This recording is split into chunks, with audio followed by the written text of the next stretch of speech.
Banyak bandara didirikan di dekat air karena berbagai alasan. Pertama, kebanyakan bandara berlokasi di kota besar yang biasanya berada di dekat perairan. Sebelum ada truk dan jalanan mulus, barang-barang biasa diangkut menggunakan kapal. Jadi, perkotaan perlu dibangun di dekat sungai atau laut untuk memudahkan distribusi kebutuhan pokok. Dengan adanya perdagangan di dekat air, ekonomi lokal juga ikut membaik. Kebanyakan orang pergi ke kota besar untuk berbisnis dan berlibur, jadi memang sepatutnya di situ ada bandara. Mobilitas kita yang terus meningkat juga bikin kehadiran bandara semakin penting dan menguntungkan. Tapi, nggak cuma itu aja sih alasannya. Kota besar biasanya sangat padat dan bandara perlu dibangun di atas tanah lapang.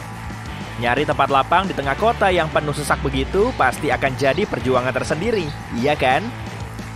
Area di dekat air biasanya lebih pinggiran, sehingga akan ada lebih banyak tempat luas dibandingkan kota besar yang sudah dipenuhi gedung pencakar langit. Malahan, beberapa negara juga sudah melangkah lebih jauh lagi. Salah satunya Jepang. Tanah di sana super duper langka, sehingga untuk membangun Bandara Internasional Kansai, para arsitek Osaka mulai beralih sejauh 4,8 km dari pantai menuju Teluk Osaka, kemudian membuat pulau. Pulau buatan ini seukuran 4 kali 2,5 km. Dan karena ukurannya sangat besar, pulau unik ini bisa teramati dari ruang angkasa. Bandara Kansai berhasil dirampungkan selama 38 bulan. Dan dari situ, para penumpang bisa melanjutkan perjalanannya menuju pulau utama Honshu dengan mobil, kereta api, atau kapal feri berkecepatan tinggi. Bandara Internasional Kansai mulai beroperasi sejak tahun 1994 dan menjadi bandara pertama di dunia yang dibangun di atas laut. Meski lokasinya di tengah laut, bandara ini punya terminal terpanjang di dunia, yaitu hampir sejauh 1,6 km. Saat pesawat mau mendarat, area di sekitarnya harus benar-benar kosong. Kalau sampai ada penghalang, pesawat akan sulit mencapai bandara. Jadi, gak boleh ada pepohonan, pegunungan, bangunan, dan kabel listrik yang menghalangi. Di atas air, pesawat lebih leluasa saat lepas landas dan mendarat, sehingga kondisi di situ jauh lebih aman. Di pulau yang bergunung-gunung, landasan pacu pesawat biasanya sejajar dengan laut, karena gunungnya ada di area pedalaman.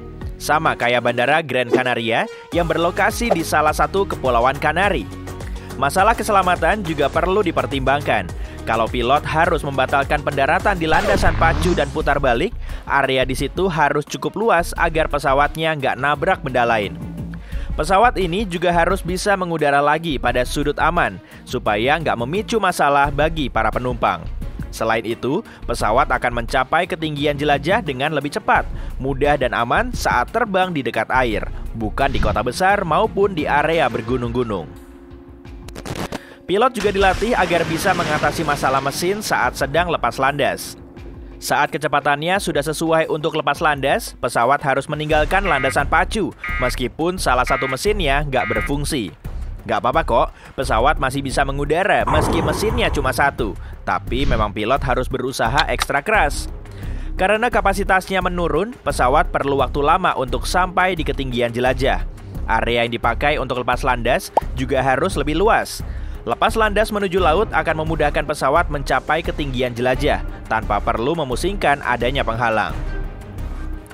Bandara di dekat air dianggap lebih efektif karena saat elevasinya naik, udaranya semakin tipis.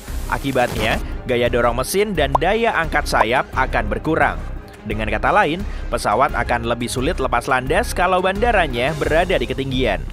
Dari segi uang juga kurang menguntungkan, karena landasan pacu harus dibikin lebih panjang dan memakan banyak biaya. Saat lepas landas di dekat air, pesawat cuma butuh sedikit bahan bakar karena energi yang terbakar cuma sedikit. Suara bising yang ditimbulkan juga berkurang karena mesinnya nggak bekerja ekstra. Meski begitu, tingkat kebisingan di area bandara masih sangat tinggi. Kalau rumahmu di dekat bandara, kamu pasti paham kan kayak apa berisiknya suara pesawat di jam-jam istirahat. Karena itulah kebanyakan bandara didirikan di area pesisir atau tempat yang jauh dari pemukiman. Ikan di situ nggak akan komplain kok. Di beberapa negara, pihak bandara bahkan mengupayakan perbaikan rumah yang terdampak oleh suara bising pesawat. Di Jerman misalnya, mereka memperbaiki atap dan memasang dinding penyekat untuk meredam suara. Tapi kalau bandaranya di dekat pesisir, mereka nggak perlu merogoh kocek untuk membiayai perbaikan seperti ini, sehingga lebih hemat budget. Kondisi cuaca di pesisir juga menguntungkan penerbangan. Angin laut punya kecepatan konstan dan bertiup dari laut menuju darat. Kebanyakan pesawat mendarat dan lepas landas dengan bantuan angin. Jadi bandara yang dibangun di pesisir memang sangat pas. Delay karena faktor cuaca dan angin kencang bisa diminimalisir. Tapi meski angin laut sangat membantu penerbangan, area di dekat air juga bisa berkabut. Jadi memang ada kelebihan dan kekurangannya. Lagi pula, nggak semua bandara berada di pesisir kok. Area ini juga punya sejumlah masalah. Salah satunya terkait soal burung. Hewan terbang ini suka berkeliaran di dekat pesisir untuk mencari ikan, dan para pilot bisa sangat kelimpungan dibuatnya. Tapi bandara juga punya trik jitu untuk mengatasi masalah ini. Burung kurang suka dengan suara berisik seperti bunyi pesawat. Bandara juga mengeluarkan bunyi-bunyian keras dan melatih elang untuk menjatuhkan burung yang menghalangi pesawat. Yang jelas, bandara di dekat laut rawan banjir. Biaya pembangunan bandara sangatlah mahal dan pesawat juga bukan barang murah. Pada tahun 2018 lalu, Bandara Kansai diterjang banjir yang dipicu topan Jebi. Semua aktivitas di bandara terpaksa dihentikan selama 2 hari karena air bahnya terlalu tinggi hingga merusak mesin pesawat. Meski tindakan pencegahan dari banjir telah diupayakan, bencana topan sangat sulit dihindari. Saat air laut terus naik dan cuacanya memburuk, banjir ini pun terjadi. Seperempat dari 100 bandara tersibuk di dunia berada di ketinggian kurang dari 10 meter di atas permukaan laut. Dan 12 diantaranya termasuk New York, San Francisco, dan Shanghai.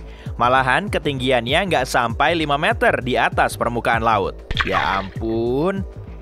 Air juga bisa menimbulkan masalah lain. Kalau pesawatnya kebablasan di landasan pacu, area yang tersisa cuma hamparan air.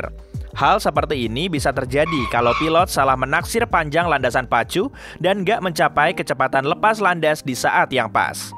Biasanya ada tambahan beton atau rumput sebagai jalan pesawat kalau bandaranya ada di darat.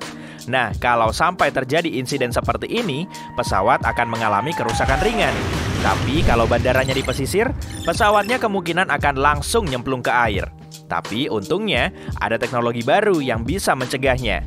Dengan perangkat ini, pilot bisa memasukkan semua kalkulasi penerbangan, termasuk kondisi cuaca yang bisa mempengaruhi proses lepas landas. Sistem ini kemudian akan menghitung panjang landasan pacu yang diperlukan pesawat untuk berhenti.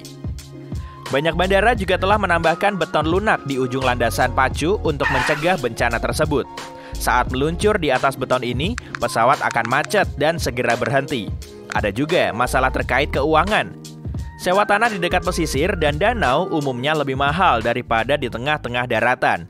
Di Amerika Serikat saja, 40% penduduknya tinggal di pesisir, meskipun pesisirnya cuma 10% dari total daratan. Bandara perlu dibangun di atas tanah yang rata, dan tanah seperti ini juga sulit dicari. Parahnya lagi, tanah pesisir bisa menimbulkan masalah karena berpasir atau berawa. Tapi bukan berarti mustahil sih. Salah satu bandara paling terkenal di dunia, yaitu Bandara JFK New York, dibangun di atas tanah berawa, yang harganya lebih murah dan gak begitu bermanfaat. Agar tanahnya bisa menahan beban berat, pasti diperlukan banyak biaya kan? Tapi semuanya bisa diatasi. Meski tanah berawa, area seluas itu sangat jarang ditemui, karena lokasinya ada di dekat salah satu kota paling sibuk di dunia.